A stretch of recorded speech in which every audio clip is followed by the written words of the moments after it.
vers le ciel et que tu commences par tes propres paroles à remercier le Seigneur pour ce deuxième mois de l'année 2025. Je veux que tu dises à Jésus merci parce que tu n'as pas mérité, mais c'est par sa grâce qu'il te donne d'être en vie. Le mois de janvier a semblé difficile, mais la grâce de Dieu s'est manifestée. Dieu a eu compassion de toi. Il t'a béni, il t'a gardé. Dis-lui merci. L'adoration que le Seigneur recherche, c'est l'adoration qui vient de la profondeur de ton cœur. L'adoration que le Père recherche, c'est le cri de ton âme. Ce n'est pas la qualité de ta voix, mais c'est le cri de ton âme. C'est le cri de ton cœur. C'est cette adoration que le Père recherche. L'adoration en esprit et en vérité. Et ce matin, Père, je veux moi-même te dire merci parce que tu m'as accordé la grâce. J'ai accompli des missions dangereuses en janvier. Des missions où il fallait que je prenne des motos sur des kilomètres. Même en pleine nuit. Mais toi, le Dieu qui ne sommeille ni ne dort, toi, le véritable gardien de mon âme, tu as été avec moi, tu m'as gardé, tu m'as protégé. Tu m'as montré ta fidélité. Tu m'as rappelé qui tu es pour moi. Alors, mon Père, mon Dieu, je veux te rendre grâce. Au nom de Jésus, Seigneur, je veux te célébrer. Amen. Est-ce que par le même élan, tu peux regretter tes faiblesses devant Dieu? Certainement en janvier, tu as eu des faiblesses. En janvier, tu as succombé à la tentation. Tu es tombé dans le péché. Mais lorsqu'on tombe dans le péché, on ne doit pas y demeurer. La Bible dit 7 fois le juste tombe et 7 fois l'Éternel le relève. Est-ce que tu peux supplier la grâce de Dieu ce matin pour te relever? Alors commence à supplier sa grâce ce matin pour qu'il te maintienne debout. Éternel, je reconnais que je suis un pécheur. Je reconnais que j'ai péché contre toi. Que ce soit par mes pensées, que ce soit par mes paroles, que ce soit par mes actions. Seigneur, je reconnais avoir péché contre toi. Je ne veux pas prétendre être juste. Car si je dis que je suis juste, je m'abuse moi-même. Mais parce que je reconnais devant toi que je suis un pécheur, je reconnais que ta miséricorde me sauvera. Accorde-moi ta grâce, Seigneur. La grâce pour que je me relève. La grâce pour que je ne tombe plus dans le péché. Devant toi, celui qui pense à Dieu agir. Seigneur, il te supplie, pardonne-moi.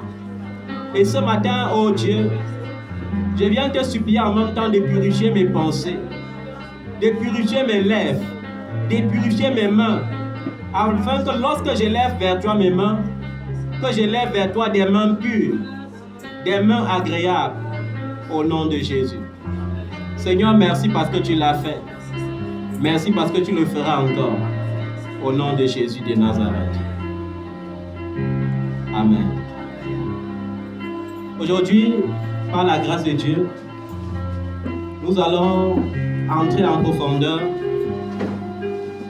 Le deuxième mois est le mois où l'année débute véritablement. Est-ce que vous comprenez ça? Le deuxième mois, c'est le mois où Dieu donne les clés de la bénédiction. Il y a beaucoup d'enfants de Dieu qui ignorent cela. Le deuxième mois de chaque année, c'est le mois où Dieu te donne l'occasion de choisir la bénédiction. Et nous savons que la prophétie de l'année 2025, c'est à tes résolutions répondra le succès. Je ne sais pas si en janvier, tu as pris le temps de prendre des résolutions. Et même si tu as pris des résolutions, je ne sais pas si ce sont des bonnes résolutions. Mais le Seigneur te dit ce matin qu'il n'est pas tard. Tu as besoin de prendre des bonnes résolutions. Amen. Alors, le thème de ce matin, c'est Dieu m'a créé avec mes bénédictions. Est-ce que tu peux le dire avec moi? Dieu m'a créé avec mes bénédictions. Amen. Les enfants de Dieu souffrent. Et premièrement, ce matin, je ne dois pas entrer en profondeur avec ce message. Je vais juste introduire. Parce que introduit par le préliminaire de tout ce qu'un homme attend dans sa vie. Vous savez, le diable connaît exactement ce que les enfants de Dieu ont comme attente. Et il attaque par là où ça fait mal. Il y a 3 domaines par lesquels le diable attaque les enfants de Dieu de nos jours. Il y a le mariage, il y a les finances, il y a la santé. Voilà les 3 domaines que le diable attaque le plus dans la vie des enfants de Dieu. Et quand il t'attaque dans ce domaine, c'est pour voir si tu es qualifié pour le ciel. Parce que la Bible dit que l'héritier demeure pauvre tant qu'il n'a pas la connaissance de qui il est. Tant que tu n'as pas la connaissance du fait que tu sois héritier de Dieu, tu ne diffères en rien d'un esclave. L'esclave, c'est qui? L'esclave, c'est celui qui demeure sous l'ancienne loi, c'est-à-dire sous la malédiction. Lorsque Adam et Ève tombent dans le péché, il en résulte 2 malédictions principales. À l'homme, Dieu dit, tu mangeras à la sueur de ton front. Et à la femme, Dieu dit, tu enfanteras avec beaucoup de douleur. Et je veux annoncer une bonne nouvelle à mes filles ici, qui aspirent au mariage. Il faut que tu saches une chose. On n'a pas dit à la femme qu'elle mangera à la sueur de son front. Tu dois jouir des efforts de ton mari. Tu seras une aide pour lui. On ne refuse pas. Peut-être tu seras même plus riche que lui. Mais tu dois jouir de ses efforts. Un homme qui attend de toi n'est pas qualifié. Est-ce que tu comprends ça? Un homme qui dit t'épouser et qui attend de toi n'est pas qualifié. Et avant d'entrer dans ces enseignements, je veux revenir sur ce que c'est que l'Église proprement dit. Une autre erreur que les enfants de Dieu commettent encore jusqu'en 2025 et de façon surprenante, c'est que les enfants de Dieu se laissent attirer encore par les influenceurs spirituels. Et je vais revenir toujours là-dessus jusqu'à ce que tes oreilles soient ouvertes pour que tu comprennes. Certains vont dire peut-être c'est par frustration que nous prêchons ce genre de choses. Non, ce n'est pas pour ça. Le vrai temple que Dieu recherche, c'est ton corps. Quand l'apôtre Paul parle de temple, il ne parle pas d'un endroit qu'on a construit, on a mis les marbres, on a orné. Non. Il parle de ton corps. Et quand il parle de l'embellissement du temple, il parle de l'embellissement de ton intérieur vers l'extérieur. Le reflet de ton extérieur doit être le reflet de ton intérieur. Je veux comme ça attirer l'attention de certains enfants de Dieu qui choisissent quelle partie obéir dans la Bible. Jésus a dit qu'il faut obéir totalement à la parole, pas à certains endroits de la parole. Est-ce que vous comprenez ça? Parce que tu vas encore entendre certains enfants de Dieu être épatés aujourd'hui en disant tel dimanche c'est tel chantre, tel grand chantre qui va venir prêcher chez nous. Ils ont même le chez eux. Le chez nous c'est au ciel. Amen. On ne nous a pas sauvés pour appartenir à un ministère ou à une dénomination. On nous a sauvés pour appartenir à Jésus. Et Jésus est la tête de l'Église. Et l'Église, ce sont ses membres. Jésus viendra comme fiancé pour chercher l'épouse qui est l'Église et non l'épouse qui est temple. Et je dis toujours, et je veux encore attirer ton attention sur quelque chose qui a été dit dimanche dernier. Pour les chrétiens qui s'habituent à la souffrance, qui s'habituent à la pauvreté. Non, il peut avoir les temps difficiles, il peut avoir la souffrance, mais ce n'est pas à cela que Dieu t'a destiné. Est-ce que tu comprends ça? J'ai dit, il peut avoir des temps difficiles, il peut avoir des souffrances, mais il ne faut pas que tu crois que c'est à cela que Dieu t'a destiné. Et tu vas comprendre encore cela à la lumière de la parole de Dieu ce matin. Il y a des enfants de Dieu qui sont tellement habitués à la souffrance que tous les jours ils disent de toutes les façons je suis sauvé, j'irai au ciel. Le ciel que tu dis là, il te dit que c'est pour 7 ans. Amen. La fiancée vivra avec l'épouse pendant 7 ans. Après les 7 ans, le royaume sera remis au Père pour que chacun soit jugé selon ses œuvres. Après cela, il y aura un nouveau ciel et une nouvelle terre. Et Jésus-Christ sera lui-même la lumière et le soleil. Est-ce que vous avez compris? Donc quand tu es là, tu guettes où le ciel au point de ne pas te marier, tu guettes tout le ciel, au point de ne pas voyager. C'est un choix. Même Lazare avait choisi de mendier. Il a été sauvé, mais il a mendié toute sa vie sur la terre. C'était l'ignorance. Est-ce que tu comprends ça? Je ne suis pas en train de prêcher la prospérité, mais je suis en train de t'interpeller pour que tu comprennes les promesses de Dieu pour ta vie. Alors, ne reste plus focalisé. Je ne veux pas que lorsque tu continues l'argent, pour que nous construisons un temple, que tu imagines un temple luxueux. Non. Je veux que tu embellisses ton corps, qui est d'abord le temple de Dieu. Ensuite, nous allons construire la dimension de la gloire que notre âme reflète. Amen. Ce n'est pas quelqu'un qui viendra le faire pour nous.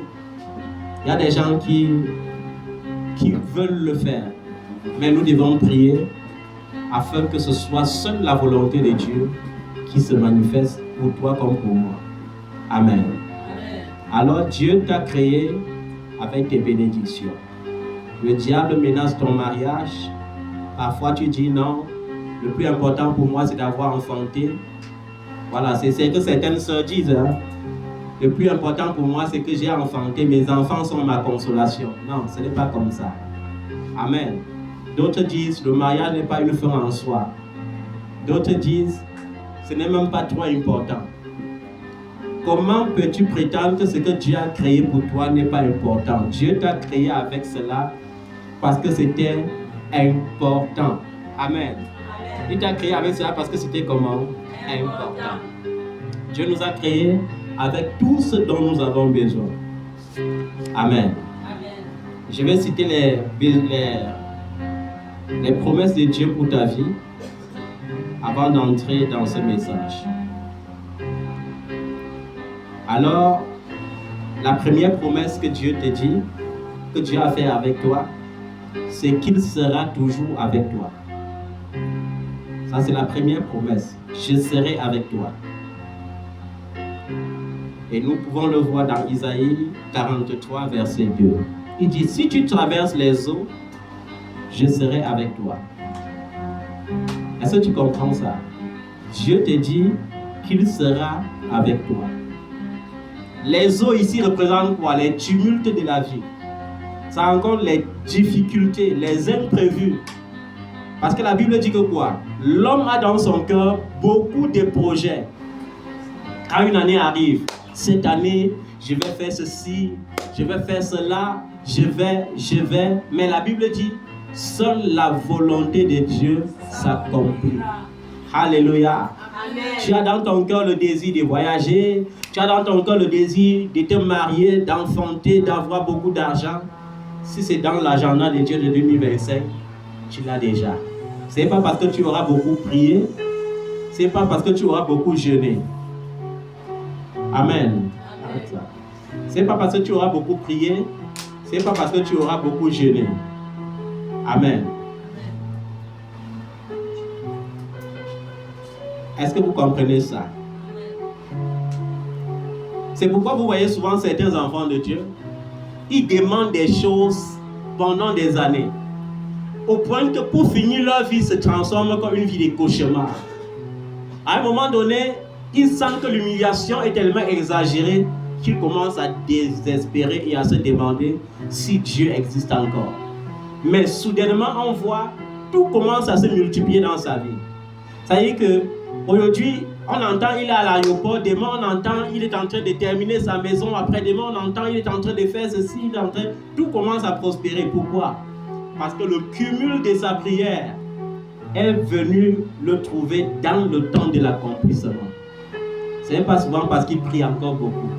C'est juste parce que quand le temps de l'accomplissement arrive, ton temps, tu es obligé de briller. Tu fais plus d'efforts, tu brilles. Amen. Donc j'ai dit première promesse, Dieu te dit qu'il sera avec toi. Deuxième promesse, Dieu te dit qu'il te protégera. Je te protégerai, a dit l'Éternel. On le voit dans le Psaume 12, versets 1 à 7. L'Éternel te gardera de tout mal, il gardera ton âme. Quand on a les versets, c'est pour que vous lisez encore à la maison. Psaume chapitre 121, verset 7. L'Éternel te gardera de tout mal, il gardera ton âme. Troisièmement, le Seigneur te dit qu'il sera ta force. Il sera quoi? Ta force. Quand Dieu dit qu'il sera ta force, c'est pour que tu ne l'aides plus. Il y a des gens qui sont bloqués parce qu'ils pensent qu'on peut aider Dieu. On n'aide pas Dieu. C'est pourquoi quand je vois les enfants de Dieu qui veulent tout régler par le jeûne, j'ai pitié d'eux. Tu jeûnes pour rien. On ne règle pas tout avec le jeûne. Parce que si on réglait tout avec le jeûne, c'est que la gloire revient au jeûne et non à Dieu. Est-ce que vous comprenez ça? Parce qu'il y a des enfants de Dieu que ils attendent tout, lorsque tout va mal. Non, je vais prendre 21 jours de jeûne. Lorsque tout va mal, je vais prendre 70 jours de jeûne. Lorsque tout va mal, je vais prendre 40 jours de jeûne. Lorsque tout va mal, je vais prendre 10 jours de jeûne à sec. Et si avec tu meurs comme certains meurent, tu fais comment? Parce que je connais beaucoup d'hommes de Dieu qui sont morts en jeûnant. Je connais une évangéliste que je pleure encore aujourd'hui. Je n'ai pas eu la grâce de la rencontrer face à face alors qu'on avait rendez-vous au Cameroun pour son mariage. Mais à cause des 40 jours de jeûne, elle est morte. On était obligé de l'enterrer là-bas en France. Ça veut dire que pour finir, je ne l'ai même jamais vu. On ne règle pas tout par le jeûne. Amen. Amen. Donc, quand l'Éternel te dit qu'il sera ta force, c'est pour que tu comprennes que tu vas le laisser agir. C'est pour que tu comprennes que quand tout va mal, tu vas dire Seigneur, tout va mal. Et laisser Dieu faire. Et non user de ta propre intelligence. Voilà, donc cela on voit dans Proverbe 18, verset 10, qui dit le nom de l'Éternel est une tour forte. Le juste s'y réfugie et se trouve en sûreté. Alléluia. Le nom de l'Éternel doit être ton refuge, là où tu trouves ta sécurité. C'est-à-dire que quand tout va mal, avant de pleurer, appelle d'abord Jésus. Amen. Fais comme Job. Quand ça fait mal, adore d'abord Jésus. Et ensuite, si ça fait encore trop mal, tu peux maintenant pleurer. Mais appelle-le d'abord. Ne fais pas l'inverse. Ne pleure pas avant de l'appeler. Appelle-le d'abord. Amen. Voilà. 4e promesse. Le Seigneur dit qu'il te répondra. Il dit, je te répondrai. On ne répond que lorsque quelqu'un appelle. Amen. Parfois, je suis en train de me reposer, ou bien je suis en train de travailler au bureau, et je vois l'enfant arriver et il dit, bonsoir papa. S'il te plaît papa, je veux. Mais s'il ne présente pas ses besoins, est-ce que tu peux savoir qu'il a besoin d'un yaourt? Tu ne peux pas savoir. C'est la même chose avec le Seigneur. Quand ça ne va pas, appelle-le parce qu'il t'a promis qu'il te répondra. C'est écrit dans Jérémie 33, verset 3. Invoque-moi, je te répondrai. 5e promesse. Je pourvoirai à tous tes besoins. Il n'a pas dit à certains besoins. Il dit à tous tes besoins. Amen. Dieu veut pourvoir à tous tes besoins. Il faut que tu le saches et que tu sois sûr de ça. Amen. Tu dois le savoir et être sûr de ça. Que l'Éternel pourvoira à tous tes besoins. Et c'est pour interpeller certains enfants de Dieu qui, à un moment donné, s'asseyent et dit pourquoi ce n'est que tel qui a l'argent et je n'ai pas? Pourquoi ce n'est que tel qui a la santé et je n'en ai point?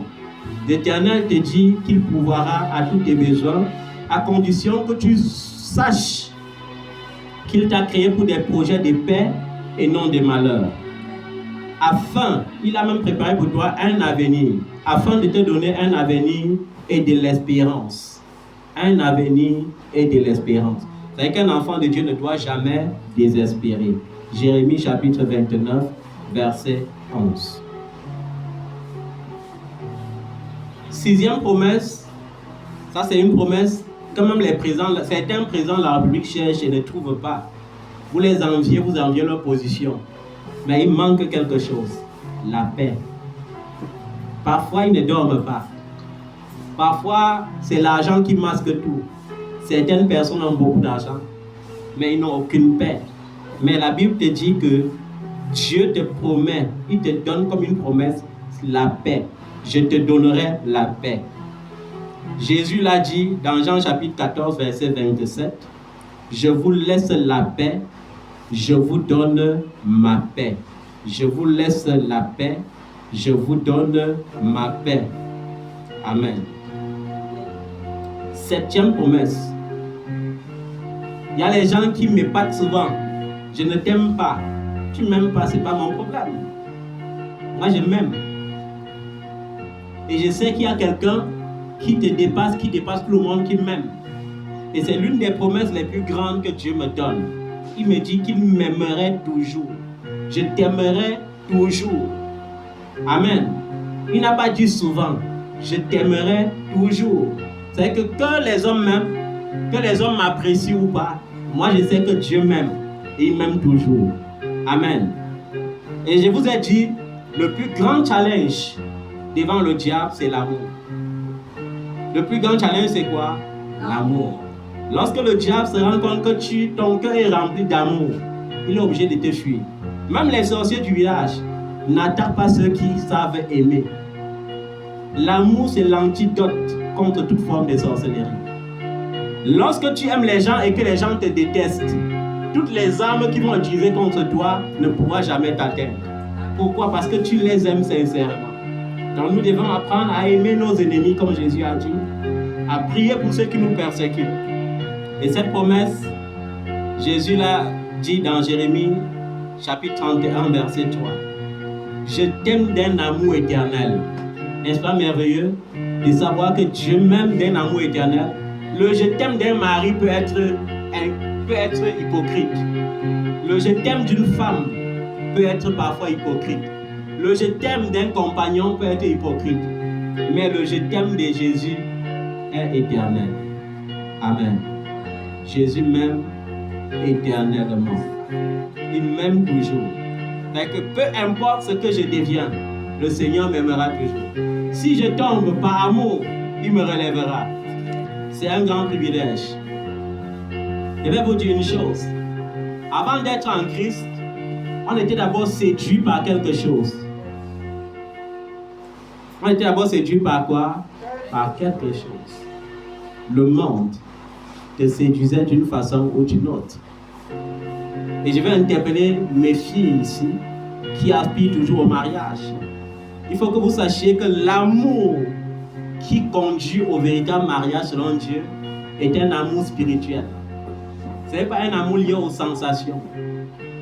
Si tu aimes un homme et tu sais déjà pourquoi tu l'aimes, ne t'engage pas à l'épouser. Est-ce que tu me comprends bien? Si tu aimes un homme et tu comprends pourquoi tu l'aimes, le mariage ne t'engage pas. Parce que ce que tu trouves en lui peut disparaître à un moment donné. Et dès que ça disparaît, l'amour disparaît aussi. L'amour qui conduit au mariage selon Dieu, c'est un amour spirituel.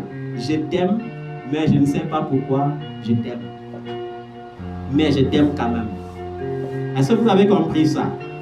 J'ai dit à mes jeunes filles, il faut savoir dissocier l'amour de quoi? De l'obsession. Beaucoup de femmes sont victimes d'obsession. Ils ont trouvé l'homme de leur plaisir et à cause du plaisir que ça a causé dans leur âme, elles s'accrochent. Et par la suite, le loup les dévore. Si tu étais victime de ça, sors de ça définitivement. Amen. Je n'arrive plus à dormir parce que je pense à mon homme. Je n'arrive plus à prier parce que je pense à mon homme. Je pense à la manière comment je dois encore le séduire. Je pense comment obtenir de lui des paroles douces. Vous savez, il y a des femmes qui achètent la parole douce. Tellement ton lion est farouche que parfois tu es obligé de l'acheter le contraire, donc de faire le contraire. Au lieu d'attendre les chocolats de lui, c'est toi qui lui achètes les chocolats pour le calmer. Mes enfants ne doivent pas être victimes de ça. Vous êtes des reines et non des esclaves. Est-ce que vous comprenez ça? Vous êtes des reines et non des esclaves. Et je parle spécialement aux filles. Pourquoi? Parce que l'homme a la plus grande responsabilité dans le mariage. Il n'y a aucune femme qui est née pour chercher le mariage. Tu es né pour que le mariage te localise. Est-ce que tu comprends ça? Il ne faut pas que les fléaux tels que oh, j'ai déjà les enfants et je suis mère célibataire, ou bien l'âge il y a trop passé, oh, le premier qui vient, il va m'accrocher. Non, il ne faut pas que tu sois victime de ça. Il n'y a pas d'âge pour la bénédiction. Le plus important, c'est de jouir de la bénédiction que l'Éternel donne. Parce que ce que l'Éternel donne ne se fait suivre d'aucun chagrin. Amen. Ok, on va rentrer dans le message proprement dit. Dieu m'a créé avec mes bénédictions. Et j'ai dit, c'est la semaine prochaine, par la grâce de Dieu, que je viens bien prêcher par rapport à ce message. Pour l'instant, je vais attaquer 3 domaines par lesquels le diable attaque les enfants de Dieu dans l'église. Et je vois que le domaine que le diable attaque le plus aujourd'hui, c'est le mariage. On a vu des ministères se diviser. Je connais un ministère où l'homme de Dieu avait 500 filles dans l'église. C'est pourquoi il dit aux hommes de Dieu, ne tardez pas trop à vous marier. Parce que vous créez trop d'espoir dans plusieurs cœurs. Chaque sœur s'accroche parfois. Et dans ce ministère, l'homme de Dieu avait tardé. Et à la dernière minute, qu'est-ce qu'il fait? Il va à l'étranger chercher une blanche et il vient annoncer le mariage. Il faut voir comment l'église a applaudi, mais il faut voir comment certaines sœurs applaudissaient ce jour-là. Quand Dieu ouvrait tes yeux, tu voyais leur cœur, c'était débordant de larmes. Donc papa a fait ça. Et après le mariage, vous savez quand c'est comme ça, certaines ont tout espoir que ça va se gâter. Mais quand le mariage est scellé, le dimanche qui suit, sur 500, 200 viennent. Un mois après, 100 viennent. Après 50. Vous voyez? Et j'ai compris que c'est un domaine par lequel le diable attaque l'église. Dans une assemblée, il y a les frères et les sœurs qui sont destinés à se marier. Mais aucune sœur ne regarde fixement son frère et aucun frère ne regarde fixement la sœur. Les deux jeunes pour le mariage. Après, le frère fait l'erreur, il part chercher sa femme dans un autre ministère. La sœur fait aussi l'erreur, elle part chercher sa part de mari dans un autre ministère. On les bénit et 6 mois après, il y a incompatibilité d'humain. Incompatibilité d'humain, pourquoi? Parce que c'était des chrétiens charnels qui venaient à l'église chercher le mariage et non Jésus. Tu dois chercher Jésus pour que Jésus te donne ta bénédiction. Amen. Et je vais vous dire, franchement, lorsque j'ai reçu, ça fait plus d'1 mois que j'ai reçu ce message, mais j'hésitais encore. Parce que je voulais comprendre la profondeur. Parce que lorsque je suis allé en profondeur avec Dieu dans ce message, j'ai compris qu'en réalité, tout ce que nous cherchons, nous les avons déjà parce que Dieu a tout programmé. J'ai regardé, j'ai vu que Dieu, en me créant, m'avait créé avec mon mariage directement. Il m'avait créé avec mes enfants. Il m'avait créé avec ma richesse. Mais maintenant, la Bible me dit que le diable est un voleur. Le voleur vient pour voler, pour détruire et pour égorger. Mais Jésus-Christ est venu pour que j'ai la vie et que je sois dans l'abondance. Que j'ai la vie veut dire que quoi? Que je me rappelle de qui je suis. Je suis héritier de Dieu. Que je sois dans l'abondance signifie quoi? Que je reprenne possession de mes bénédictions. Amen. Et il y a beaucoup d'enfants de Dieu qui sont encore dans l'ignorance. Ils demandent le mariage alors que Dieu veut qu'ils croient en son mariage. Tu ne dois pas demander le mariage, bien-aimé. Tu dois croire en ton mariage. Tu dois réclamer ton mariage. Est-ce que vous comprenez ça? J'ai dit au super champion en jeûne pour le mariage là. Tu finis de jeûner, le diable aligne 3 monstres devant toi et tu choisis le plus monstrueux. Et tu dis que c'est parce qu'il sortait du jeûne. J'ai réglé beaucoup de cas comme ça. Où une sœur entre en attache avec moi. Après, elle jeûne pour le mariage. À la fin, le premier prétendant vient, elle ne présente pas.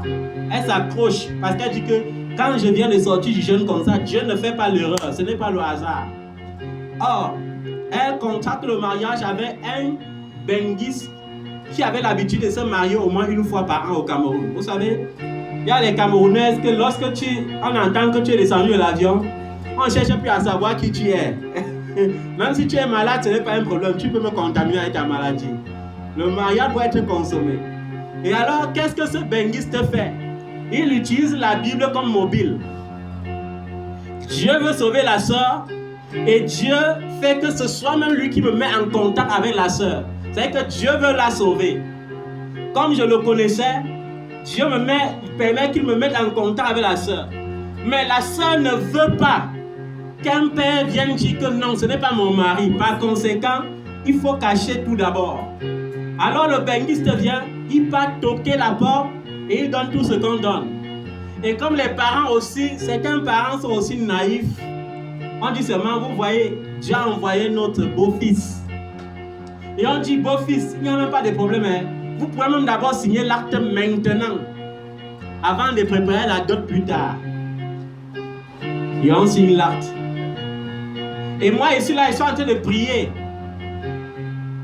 Et un bon matin, le téléphone sonne. Papa, tu connais ta fille telle que je t'avais présentée? Oui. Je suis en train de venir au Cameroun pour divorcer. Je dis, et vous divorcez que vous êtes mariés quand? Et la soeur aussi. Homme de Dieu, j'étais naïve. Hein. Le gars là, il ne sait pas ce qu'il a mis devant mes yeux comme voile. Je n'ai même pas eu le temps de t'appeler pour te dire. C'était un monstre. Tout ce qu'il voulait, c'était mon corps. Et maintenant qu'il a eu ce qu'il veut, il veut divorcer. Il y aura des monstres comme ça. Que pour te mettre en confiance, il va venir rencontrer même tes parents. Pour te mettre en confiance, il n'a qu'un but, s'accaparer de ton étoile. Dès qu'il finit de rencontrer tes parents, tu es conscient parce qu'on a rencontré tes parents. Tu te donnes et par la suite, tu découvres que c'est le monstre. Donc il faut faire attention. Vous les femmes qui cherchez le mariage, il faut savoir que vous n'avez pas le droit de chercher le mariage parce que Dieu vous a créé pour que le mari vous localise. Quand je vois dans les réseaux sociaux maintenant les femmes qui viennent se pavaner et dire « Je veux un mari », moi je ris. Tu n'as pas besoin de le chercher. Dieu t'a créé avec le mariage. Et si tu ne le connais pas, tu rentres dans ta Bible, dans Genèse chapitre 2, du verset 22 au verset 24.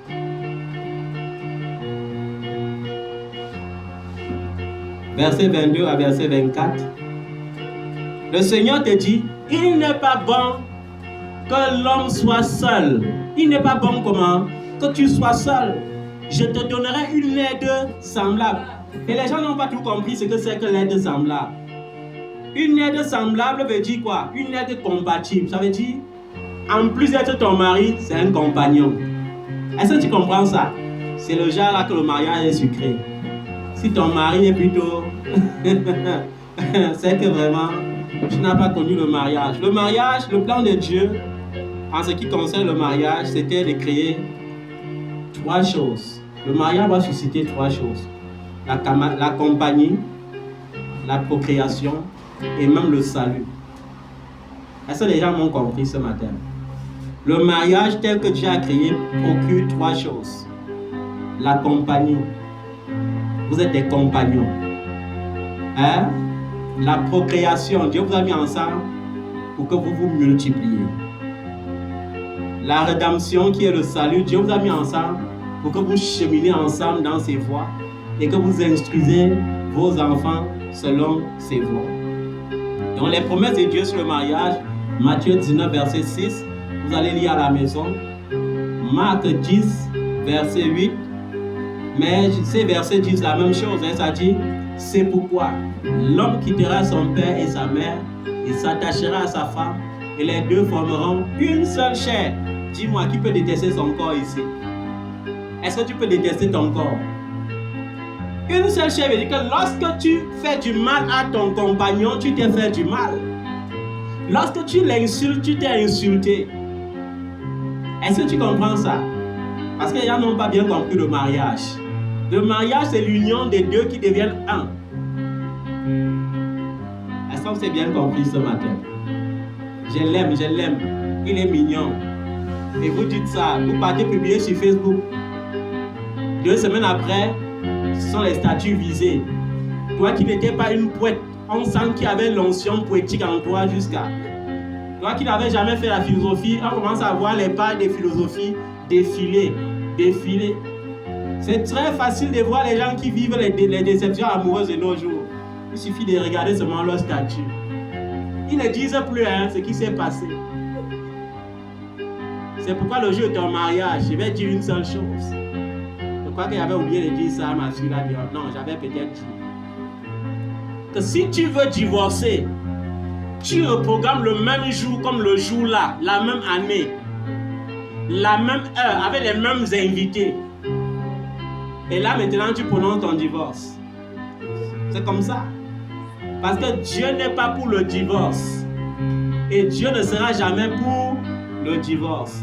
Si tu as un mari qui te boxe trop, et tu sens que ça peut prendre ta tête, fais comment? C'est pas ne veut pas divorcer. Hein. C'est pas toi, ça veut dire mets-toi en retrait et prie. On n'a pas dit que va chercher le secours, parce que beaucoup quittent pour aller chercher le secours. Tu te mets en retrait, tu pries. Si Dieu voit qu'il était un handicap pour ton bonheur, Dieu va le tuer. Parce que la seule chose qui peut te rendre libre dans le mariage, c'est la mort de ton conjoint ou la mort de ta conjointe. Est-ce que vous comprenez ça? Donc tu te mets en retrait, tu pries. Parce que Dieu a le pouvoir de le transformer. Si c'était réellement ton mari, Dieu va le transformer. Si c'était une erreur, Dieu va s'occuper de lui. Mais si tu te mets en retrait pour te venger, et dis que, parce qu'il y a certaines femmes qui disent de quoi? Comme ils sont avec beaucoup de femmes là, je vais leur montrer que je suis aussi une belle femme. Je vais aussi chercher beaucoup d'hommes. Vous oubliez une chose, en matière d'infidélité, l'infidélité de la femme, c'est la catastrophe. L'infidélité de la femme n'est même pas normale. C'est pourquoi dans la Bible, de l'Ancien jusqu'au Nouveau Testament, lorsque tu vois on parle de l'infidélité, on parle toujours de la femme, mais jamais de l'homme. Pourquoi? Parce que l'homme n'a pas été créé comme la femme. L'homme, c'est seulement ses yeux, l'homme naturel, c'est seulement ce que ses yeux voient qui sont importants pour lui. C'est-à-dire que l'homme peut t'épouser, tu es comme la lune. Demain, il sort là, il voit l'étoile qui ne brille pas, il croit que ça dépasse la lune. Et il tombe d'abord et dit, qu'est-ce que j'ai fait? Mais la femme. Je ne suis pas en train de dire aux hommes ici de trouver l'occasion d'être infidèle et de se justifier. C'est pourquoi il parle de l'homme charnel. Parce qu'à l'église, il y a le chrétien spirituel, il y a le chrétien charnel aussi. Donc j'ai dit Matthieu chapitre 19 verset 6, Marc chapitre 10 verset 8, Matthieu chapitre 16 verset 19. Et je vous ai dit que Dieu a créé le mariage pour la compagnie, pour la procréation et pour la rédemption. Vous allez voir comment dans Genèse chapitre 2 verset 18, quand Adam voit Ève pour la première fois, qu'est-ce qu'il dit? Quand Adam voit Ève pour la première fois, qu'est-ce qu'il dit? Il dit quoi? Que voilà enfin la touche finale. Dieu, toi-même tu attendais même quoi? Voilà enfin la chair de ma chair et les os de mes os. Elle sera appelée femme. C'est même pas Dieu qui a donné le nom. Hein. C'est Adam qui a dit, elle sera comment? Appelée femme. C'est ça. C'était sa camarade. Ce n'était pas seulement sa femme. Amen. Parce qu'on connaît les couples comme ça. Oh, l'homme c'est le lion, la femme c'est la louve. Et comme le lion et le loup ne peuvent pas cohabiter, quand le lion sort ses griffes, la louve se camoufle. Ou bien quand la louve mord, le lion va soigner sa blessure. Ce n'est pas pour ça que Dieu t'a créé pour le mariage. Donc Dieu t'a créé à le mariage. Il faut t'appuyer sur ces versets bibliques pour réclamer ton mariage selon le plan de Dieu. Je veux un compagnon. Je veux quelqu'un avec qui nous allons faire des enfants. Pas pour faire, parce qu'il y a des enfants qui ne sont pas des bénédictions. Dieu dit que les enfants sont une bénédiction, non? Mais il y a des enfants qui causent le chagrin. Nous voulons faire des enfants tels que tu avais prévu dans ton plan. C'est pourquoi vous voyez dans un couple normal, ils choisissent le sexe et ils accouchent le sexe qu'ils ont choisi. Pas parce qu'ils ont trop prié, mais parce que Dieu est avec eux. Amen. Je dis souvent aux gens, ce n'est pas l'échographie qui vient me donner le sexe de mes enfants. Moi, j'ai choisi et j'équilibre. Amen. Donc, je suis fier quand il dit j'ai 2 garçons, 2 filles. C'est l'équilibre. Amen. Parce que Dieu ne m'a pas envoyé sur la terre pour accoucher seulement les garçons. Il y a des gens qui viennent sur terre, ils alignent seulement l'équipe de football. D'autres viennent aussi, elles alignent les équipes de handball. Tu as combien d'enfants? J'ai 7 filles. Combien de garçons? 0. Dieu m'a béni avec les filles. Avec beaucoup de problèmes. L'éducation de la fille n'est pas comme l'éducation du garçon. C'est une race délicate. Donc Dieu a créé ton mariage pour qu'il y ait de la camaraderie. On a vu ça dans Genèse chapitre 2 verset 18. Dieu a créé le mariage pour la procréation. On a vu ça dans Somme 27 verset 3. Et dans Genèse chapitre 1 verset 28.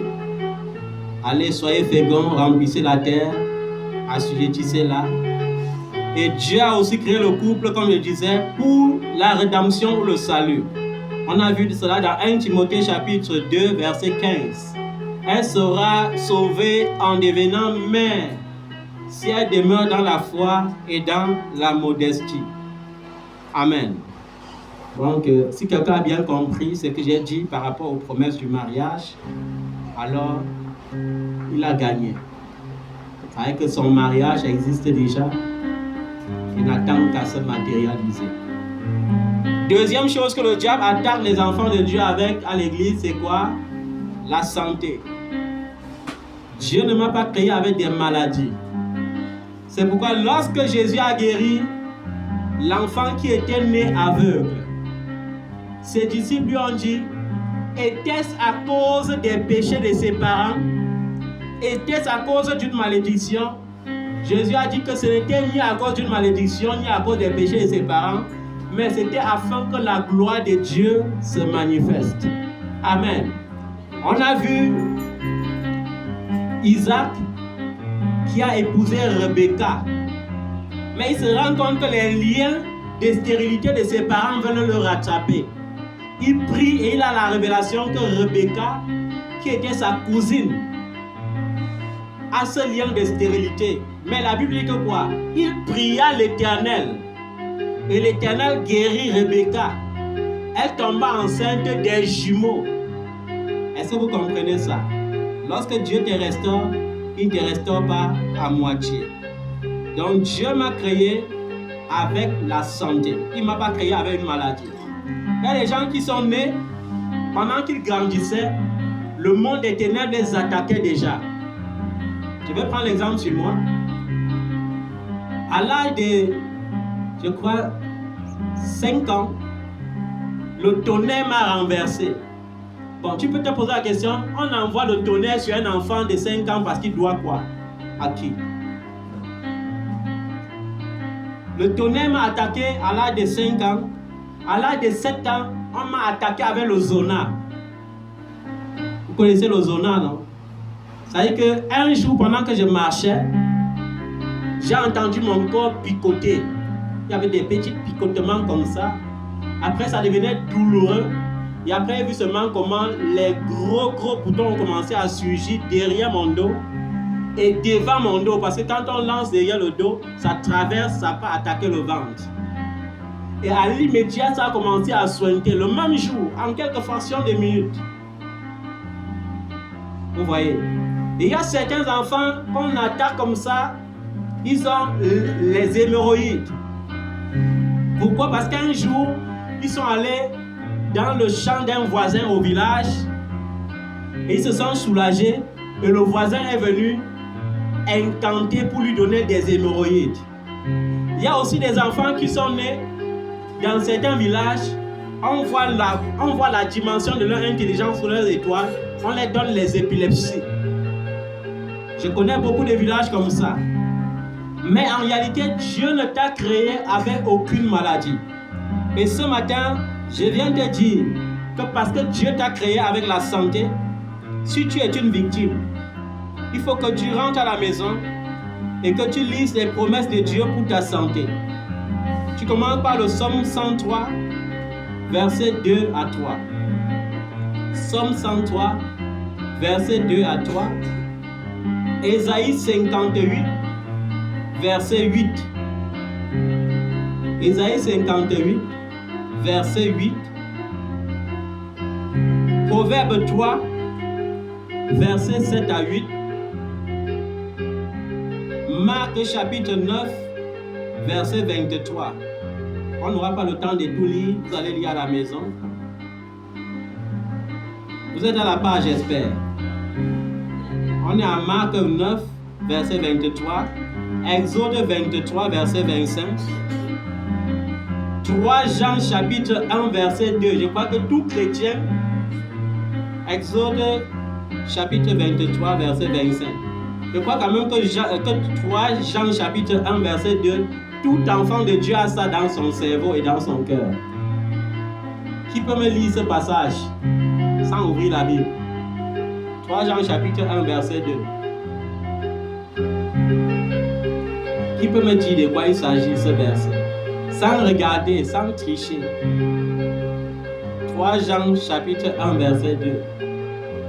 Aïcha, ça dit quoi ce verset? Tu as oublié. Ça dit bien-aimé. Voilà. Bien-aimé, vous êtes à présent enfant de Dieu et ce que vous serez n'a pas encore été réalisé. C'est à peu près ça, mais ce n'est pas ça. Bien-aimé, je veux que tu prospères à tous égards et que tu sois en bonne santé comme prospère l'état de ton âme. C'est ce que Dieu veut pour toi. Amen. 3 Jean chapitre 1, verset 2. On dit 3 Jean chapitre 1 parce que le troisième épître de Jean n'a qu'un seul chapitre. Verset 2.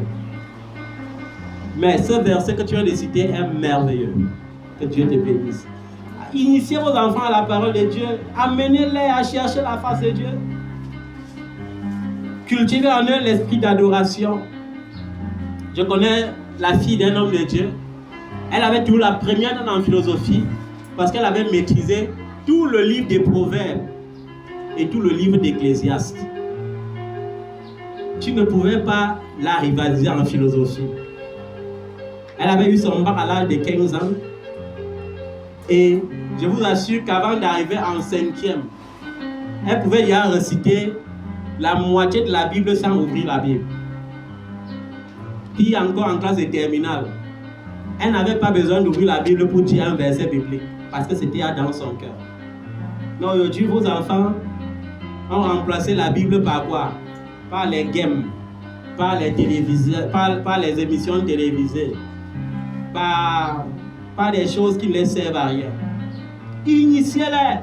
Si vous voyez que l'enfant voit trop la télé, téléchargez la Bible dans la télé en images. Ça le cultiver. Mieux que vos trucs de manga.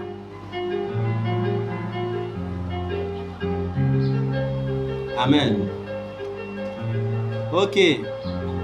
Psaume 147, verset 3, tu ouvres pour ta santé. Proverbe 17, verset 22. Je veux que tu lises Proverbe 17, verset 22 là tout de suite. Qu'on détaille un peu.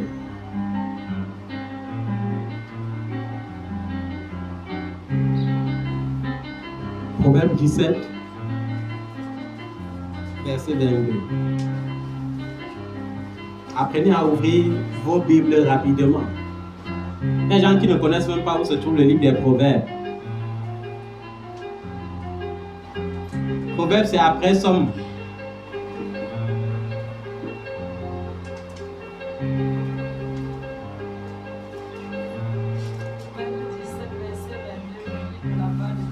C'est l'Ancien Testament.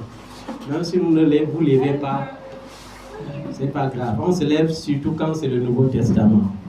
Mais vas-y, lis. Un cœur joyeux est un bon remède, mais un esprit abattu dessèche les os. Est-ce que quelqu'un a bien compris ce verset? Un cœur joyeux est un... Bon remède. Ça veut dire que quoi? Même l'ingrédient pour ta santé, c'est quoi? La joie. Tu Tu es là tous les jours, tout triste, ça apporte le palu. Tout triste, c'est la typhoïde. Tout triste, c'est ceci, c'est cela. Sois joyeux. Amen. Qu'est-ce qui peut empêcher à quelqu'un qui a Jésus d'être joyeux? Bon, le manque d'argent. Le manque d'argent. Oh, les poches sont vides. Oh, les poches sont vides. Ça ne devrait pas être un handicap pour ta joie. Amen. Est-ce que tu comprends ça? 1 Corinthiens 6, versets 19 à 20.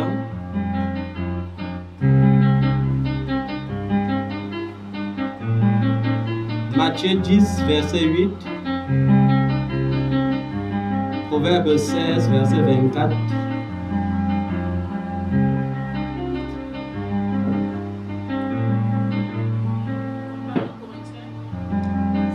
Petit 1 Corinthiens chapitre 6, verset 19 à 20.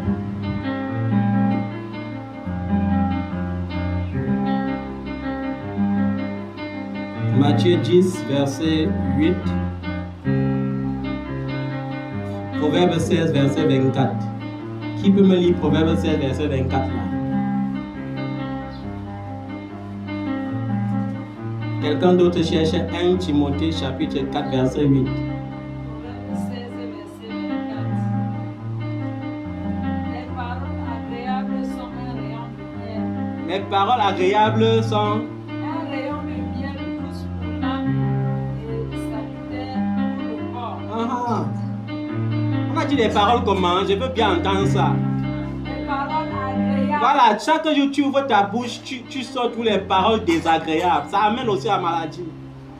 Est-ce que vous avez compris? Une parole agréable fait aussi partie des ingrédients de la santé. Tous les jours, tu es aigri, ton cœur ne produit que les paroles malsaines. Pour finir, ça tourmente ton corps, ça te dose les maladies. Le cancer vient, on ne sait pas d'où ça vient. On accuse le sorcier. Alors que c'est tes propres hormones, des mauvaises paroles qui ont produit cela dans ton corps. 1 Timothée chapitre 4 verset 8. Oui. Exerce-toi à la piété, car l'exercice corporel est utile à beaucoup de choses. Tandis que la piété est utile à nous, ayant la promesse de la vie présente et de celle qui est à venir. Voilà. La piété. La piété même, c'est même l'antidote éternel. La piété. On va voir les hommes de Dieu aujourd'hui qui font les documentaires. Je suis à la salle des sports, il faut faire le sport, c'est utile pour... Alors qu'ils ne sont pas pieux. Moi, je vais te demander de t'exercer à la piété. Rien que la piété va te rajeunir. Rien que la piété va donner la santé à tes muscles, à tes os. Amen. Si mes os sont solides, mes muscles sont solides, la maladie va passer par eux. Exerce-toi à la piété. Le sport là même, c'est même quoi? Monter à la montagne et descendre là, c'est même déjà un grand sport pour moi. Alors qu'il ne peut pas avoir des problèmes cardiaques. Amen. Donc ce n'est pas, il ne faut pas toujours aller prendre soin de ton corps. Prends soin de ton âme d'abord. Amen. Proverbe 13, verset 12. J'espère que vous avez rédigé 1 Timothée 4, verset 8 également. Proverbe 13, verset 12. Jacques chapitre 5, verset 14 à 15. Même Jacques chapitre 5, verset 14 à 15. Je crois qu'un enfant de Dieu doit avoir ça dans son cœur. Qu'est-ce que ça dit? Jacques chapitre 5, verset 14 à 15. Sans tricher. Jacques chapitre 5, verset 14 à 15. Si quelqu'un est malade, qu'il appelle les anciens de l'église. Les anciens de l'église prieront pour lui en le oignant d'huile au nom du Seigneur, et la prière de la foi guérira le malade. Le verset qui suit dit, s'il a commis des péchés, il lui sera pardonné. La prière fervente du juste a une grande efficacité. Vous continuez avec Marc chapitre 9 verset 23 que vous allez lire à la maison. Et maintenant, le point le plus dangereux que le diable attaque les enfants de Dieu avec, la richesse. Je ne veux pas parler des finances. Parce que les finances, si tu travailles la sueur de ton front, tu auras toujours les finances. Si tu prépares le haricot, le pain, tu mets là, les gens ont faim, ils vont tout acheter. Ça sera les finances, mais ça ne sera pas la richesse. Amen. Est-ce que vous comprenez ça? Si tu vends la banane mûre, qui ne va pas acheter? On va acheter. Nous sommes en saison 7. Si tu vends l'eau glacée, les gens vont acheter parce qu'ils ont soif. Mais ça ne peut pas produire la richesse. On ne peut pas travailler pour la richesse. La richesse est une bénédiction. Amen. Est-ce que tu comprends ça? La richesse, c'est quoi? Une bénédiction. C'est une étoile. C'est-à-dire que même si tu travailles, je ne demande pas aux gens d'être paresseux, mais si tu travailles pour être riche, je vais te décourager. On ne peut pas travailler pour s'enrichir. On travaille pour prendre soin de son quotidien. On travaille pour faire comment? Amen. Mais la richesse là, c'est Dieu qui donne. Ok. Philippiens chapitre 4, verset 19.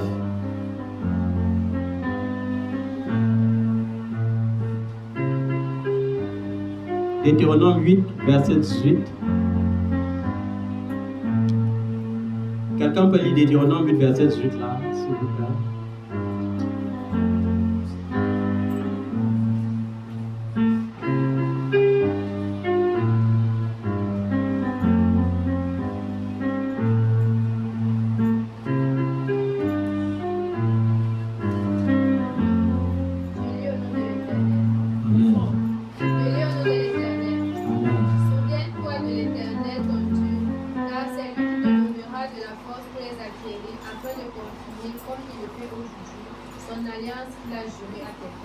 Amen.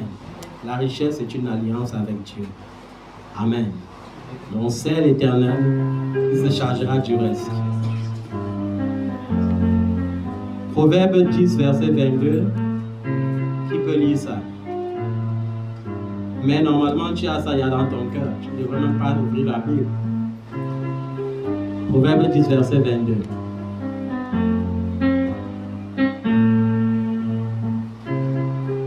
Proverbe 10, verset 22.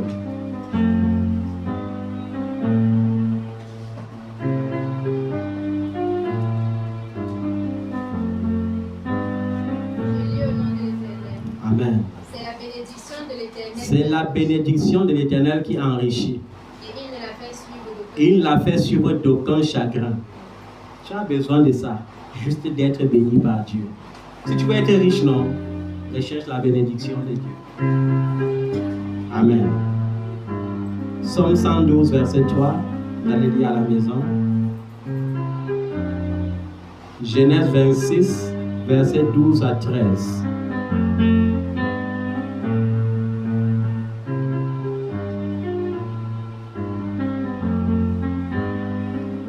Timothée chapitre 6, verset 6 à 10.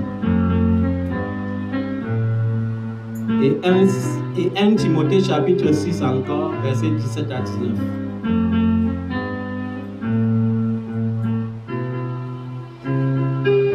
Et je veux que tu comprennes encore Proverbe 10, verset 22. C'est la bénédiction de l'Éternel qui enrichit. Il la fait suivre d'aucun chagrin. C'est que chaque fois que tu vas t'engager dans une voie et que tu vas voir qu'il y a beaucoup de chagrin, rentre vite. Est-ce que tu me comprends bien? Tu as commencé à marcher, tu vois qu'il y a trop de chagrin, rentre vite. Tu as commencé, tu vois le chagrin, rentre vite. La bénédiction de l'Éternel ne se fait suivre d'aucun chagrin veut dire quoi? Quand Dieu a programmé la richesse dans ta vie, quand il a activé la richesse dans ta vie, il casse toutes les montagnes, il les transforme en vallées. Il rabaisse les collines. Il rend ta voie plane pour que tu ne trouves pas d'écueil sur ton chemin. Lorsqu'il y a l'écueil, c'est qu'il y a problème. Est-ce que tu comprends ça? Je dis aux enfants à qui on va venir vendre les rêves. Ne laisse personne te vendre un rêve. Le seul rêve qui est réalité, c'est Jésus. Amen. Le seul rêve qui est réalité, c'est Jésus. Dieu m'a dit, je t'ai béni de toutes sortes de bénédictions spirituelles. dans les lieux célestes avec le Seigneur Jésus-Christ. Il n'a pas dit qu'il m'a béni avec certaines bénédictions. Il m'a dit qu'il m'a béni de toutes sortes de bénédictions spirituelles. Il m'a dit qu'il pourvoira à mon besoin. Amen. Il pourvoira à quoi? À tous mes besoins. C'est-à-dire que, Seigneur, j'ai besoin de 10 millions, j'ai besoin de 100 millions. Je ne sais pas si c'est en francs CFA. En francs CFA, c'est tout minable. Je ne sais pas si c'est en dollars, je ne sais pas si c'est en euros, je ne sais pas si c'est en livres sterling, parce qu'en livres sterling, c'est même encore plus intéressant. Je ne sais pas si c'est en francs suisses, parce qu'il y a les devises qui pèsent. Le franc suisse pèse plus que l'euro. Le livre sterling pèse plus que l'euro. Et quand Dieu te demande, ce n'est pas que tu vas toujours caler sur le franc CFA. Je veux 10 millions. Bon, 10 millions peut te servir à quoi? 10 millions n'achète même pas 100 mètres carrés de terrain dans un bon quartier résidentiel. Tu savais ça? Pour acheter un bon terrain dans un quartier résidentiel, c'est à partir de 100 millions. C'est à partir de combien? 100 millions. Donc, il faut savoir ça. Il faut savoir demander à Dieu. Il faut savoir se tourner vers Dieu. Donc, le seul secret de la richesse, c'est quoi? C'est de servir l'Éternel. C'est de faire comment? Le servir. Il est le rémunérateur de ceux qui le cherchent. Amen. On a été un peu long. J'espère que quelqu'un a compris ce message. Et que le diable n'a pu venir te menacer avec un problème de santé, avec un petit truc de mariage, avec un petit truc de richesse. Ce que tu retiens ce jour, c'est que Dieu t'a créé avec cela. Amen. Dieu t'a créé, il a dit qu'il a pour toi, il a prévu pour toi un avenir et de l'espérance. Seigneur, je crois que mon avenir est grand, je crois que mon avenir est merveilleux et j'espère, Seigneur, que c'est pour très bientôt. J'espère que c'est pour 2025. Tu vas te mettre sur tes pieds. Nous allons prier. Levez les mains vers lui. Alléluia. Bénissez votre Dieu. Alléluia. Que l'Éternel soit béni des Sion. Lui qui fit le ciel et la terre. Levez les mains vers lui. Alléluia. Bénissez votre Dieu. Alléluia. Que l'Éternel soit béni des Sion. Lui qui fit le ciel et la terre. Alléluia.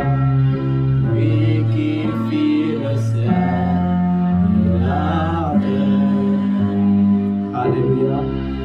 Il faut que tu comprennes. Le prophète Daniel appelait l'Éternel le Dieu des cieux. C'est lui qui a fait le ciel et la terre. Et pourquoi est-ce que je dois croire? Parce que les générations passées proclament très haut sa fidélité. On a vu David, qui était gardien des moutons, qui est devenu roi d'Israël. On a vu Joseph, qui était vendu comme esclave, qui devient gouverneur d'Égypte. On a vu Esther, qui était vendue comme esclave, qui devient reine de la Babylonie. Ça veut dire que Dieu n'a pas changé, parce qu'en lui, il n'y a ni changement, ni ombre de variation. Ce qu'il dit, il accomplit toujours. Alléluia. Je prie que la grâce de Dieu se lève pour toi, que la gloire de Dieu touche ta vie. Je prie que tu te souviennes que tu es héritier de Dieu, et que ses promesses t'appartiennent. Je prie que l'Éternel, lorsqu'il verra que le temps est venu pour toi de te marier, que l'onction du mariage te connecte au mariage qui produira la compagnie, qui produira le salut, qui produira la procréation dans le nom de Jésus. Je prie que l'Éternel restaure ta santé. Partout où le dévoreur avait dévoré ta santé, que ce soit par l'hérédité, que ce soit par les liens de sang ou du cordon ombilical, que ce soit même par la sorcellerie, que l'Éternel restaure complètement ta santé et qu'il te bénisse dans le nom de Jésus-Christ. Je prie afin que ton cœur se tourne vers l'Éternel, pour que l'Éternel te comble de ses richesses. Car il est écrit, c'est la bénédiction qui vient de l'Éternel qui bénit et qui enrichit. Et il l'a fait suivre d'aucun chagrin. Que l'Éternel ôte tout chagrin de ton cœur, qu'il ôte tout chagrin de tes pensées, qu'il délivre ton âme de la fausse au nom de Jésus-Christ. Afin que tu témoignes de la bonté de Dieu, que tu témoignes de ses bienfaits, comme les générations passées l'ont fait, dans le puissant nom de Jésus. Amen. Amen. Amen. Tout le monde témoigne ta bonté. Tu es bon, Jésus, tu es bon. Tout le monde témoigne ta bonté. Tu es bon, Jésus, tu es bon, tu es bon. Ta bonté. Tu es bon, Jésus, tu es bon. Tout le monde témoigne ta bonté. Tu es bon, Jésus, tu es bon. Tout le monde témoigne ta bonté. Ta bonté, Jésus, tu es bon. Tout le monde témoigne ta bonté. Tu es bon, Jésus, tu es bon. Tout le monde témoigne ta bonté. Tu es bon, Jésus, tu es bon. Tout le monde témoigne ta bonté. Tu es bon, Jésus, tu es bon.